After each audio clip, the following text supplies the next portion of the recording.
it's definitely heading to that direction, as you say, green shipping, right? The IMO session, April this year, I think it's a game changer. The thing about the green hydrogen applications, though, is the cost still is so much higher than gray or other forms to get hydrogen, or for fossil fuel-based fuels. So how do you see that we can bridge that gap, right? Who's going to provide the capital or money to? There are two basic ways to bridge the gap. Yeah. One is process and technology improvements. That the gap becomes smaller. Yeah. Who would have thought that solar power is at the cost that it is right now? Indeed. It's come down factor 1,000 maybe.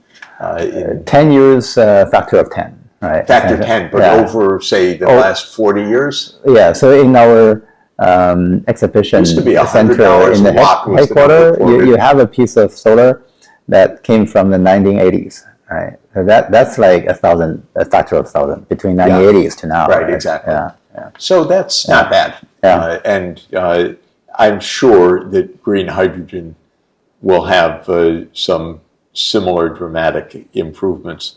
But there's another basic point, and that is that when you have a process which produces a social harm, and that is what CO2 does because of its effect on the climate, you have to take an active step by government, either to say by regulation, we're moving in this direction, or to say by carbon market pricing, or by carbon taxation, we're giving you the incentive to move in the right direction. Yeah. So it's either a regulatory or a pricing mechanism.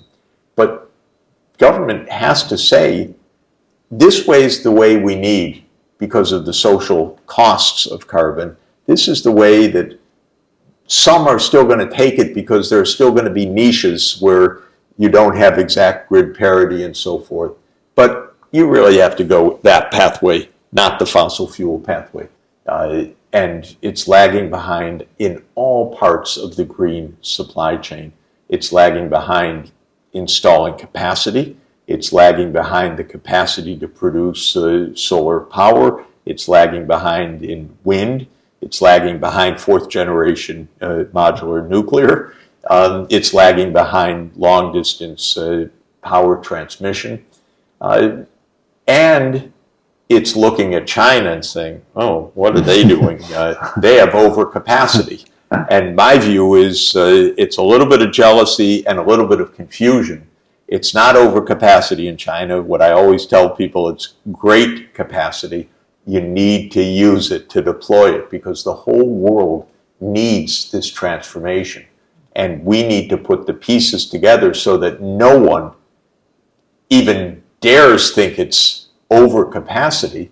China should be exporting twice, 3 times, 4 times what it's exporting in solar power right now. If you look at the timeline needed to reach mid-century with the net zero world economy.